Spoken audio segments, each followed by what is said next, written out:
O le maule nei alau fai pese le au tau mwhai atu iai. Ai mua nau whawhailoa i atu. E whailoa atu lo o nei tangata. O au te tari tonu, o lo tu fisili nisi. Po aile la fine o tu mai lunga. Ia o lo ingoa. O vai e lo pā, tukitonga, tau man pepe, so o yalo. O te sau mai le ala la whanga o vai puna, ma vai lima. O nuia no o lai mo whana wai. O lo tina o le sawai. E sau mai ngau tā vai, sa fotu, sa le aula. A o lo tama, o le niwe. Le mea lano o la mai vai puna, whaftai. Ia o le maula le nei o le au tau mwhai atu iai.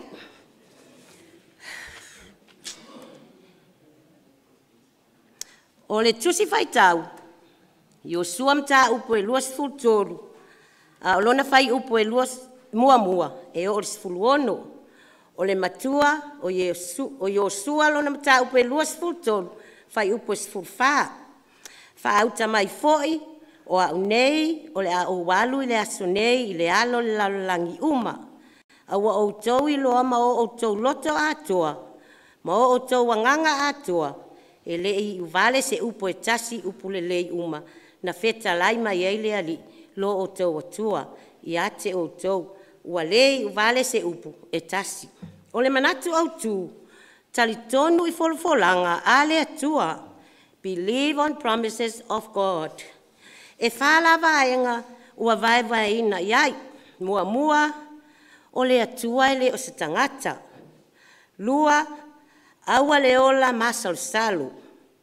Tolu, tu ina atu o tātou tangata atoa i le atua.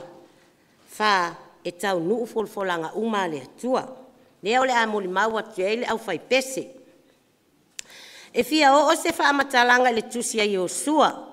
Ua wha ingoa le tusi a le tangata o Iosua. O le na ia wha awa wina le ngā luenga wha taitai. Ina ua oti mose. Na suia le ingo le tama lea o Iosea, o lona winga, o ia e whao la mai. Ia Iosua, o lona winga, o lea lii o le whao la tanga. E taulu lava mea ta aua, sa whaia Iosua i lalo lana taitainga.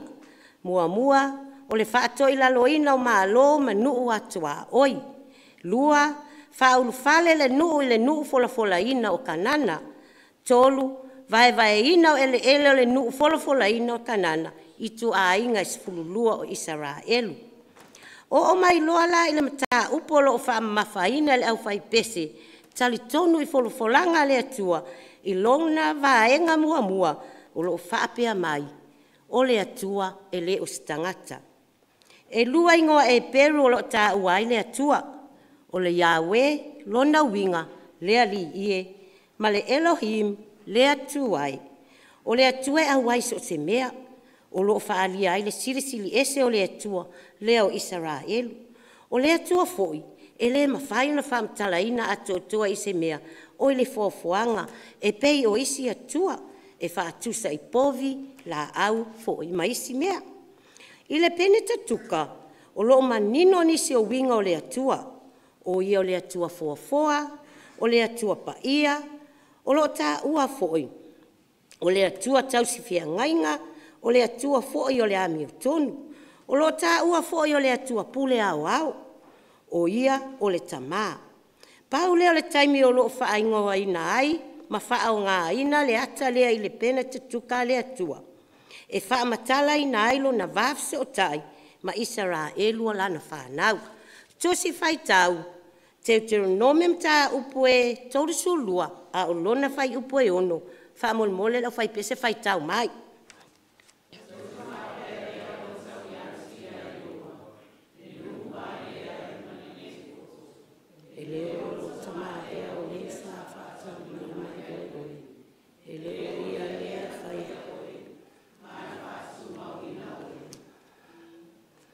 Vaenga e lua, whaftai. Ina ua maleu mose, e le i whainga tau na sa ili se tasi e suitu langa ia te ia, ma tōwhia i loa Iosua. Ma o le ulua i whatonunga le nei mo Iosua. Aua le ola masa salu, a ia whaalongo maustai polo a inga le atua, e manu ia ai lana ngā luenga. Tusi fai tau, yo suam ta upu mua mua, fai upu e ono, fa ngata mai le fitu fai tau fa mole mole.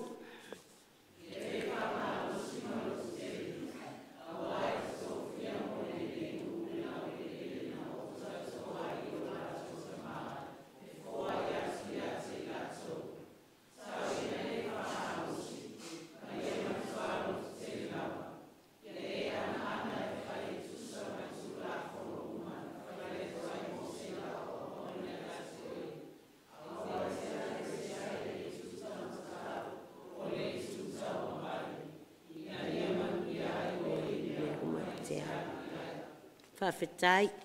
Paenga tolu. Tuina atua tātou tangata atoa i le atua. Tusi whai tau le salamam tau poe walu whai mua whangata mai le iwa.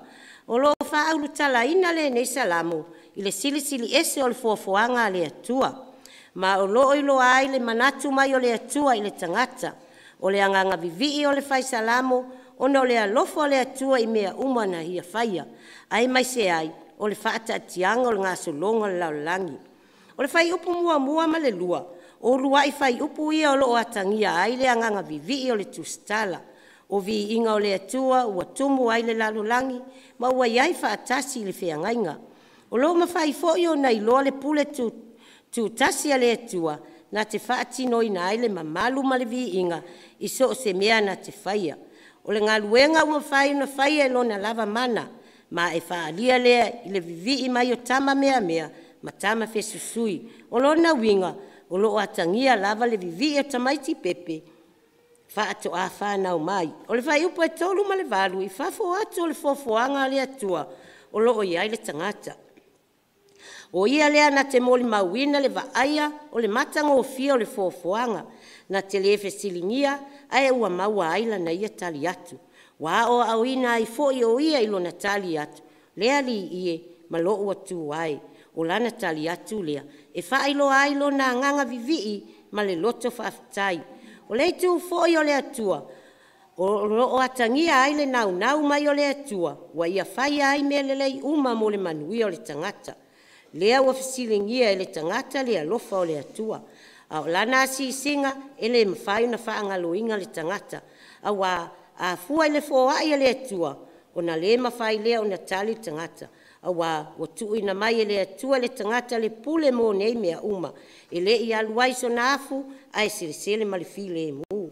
A le whai upo e iwa, o le vi inga o le atua mamalu, o le mele e tasi e tatau o na whaia. O le toe whaafoi o le vi inga i le atua, ma ia pese i se pese fou, o le malama lama. O le tusi whai tau, oi salamu. O le salamu mata upu. Salamu mata upu e valu. A lona fai upu e iwa. Fai tau wha mole mole. Uia.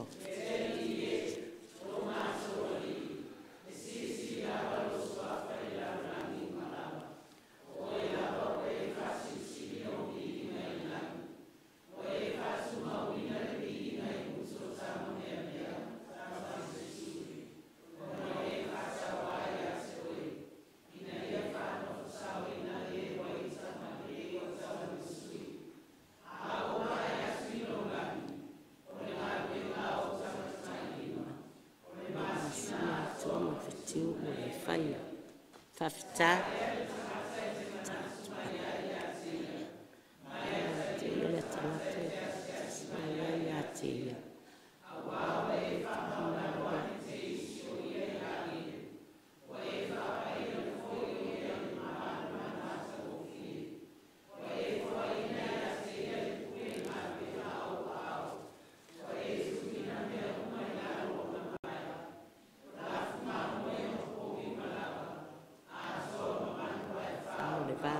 Faftai.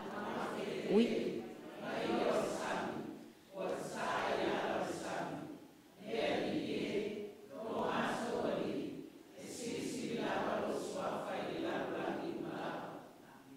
Faftai.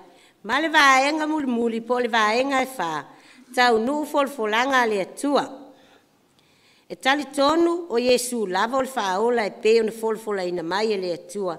E ala i perfetta o le whianga inga tuai. E tele manoa noa i waloanga i le whenga inga tuai. O loo whātatau ia Iesu, o ia o le whaaola o le Mesia, folfolaina.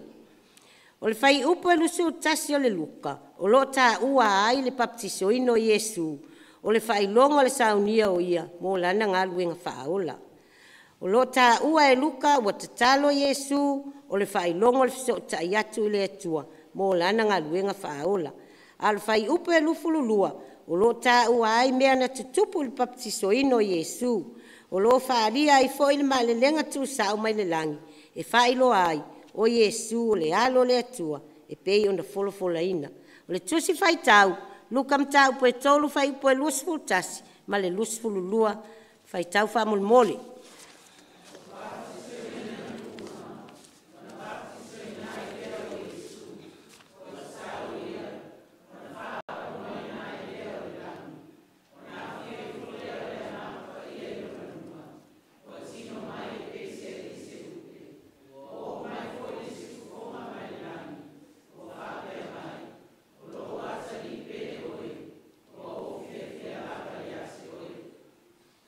Whaftai.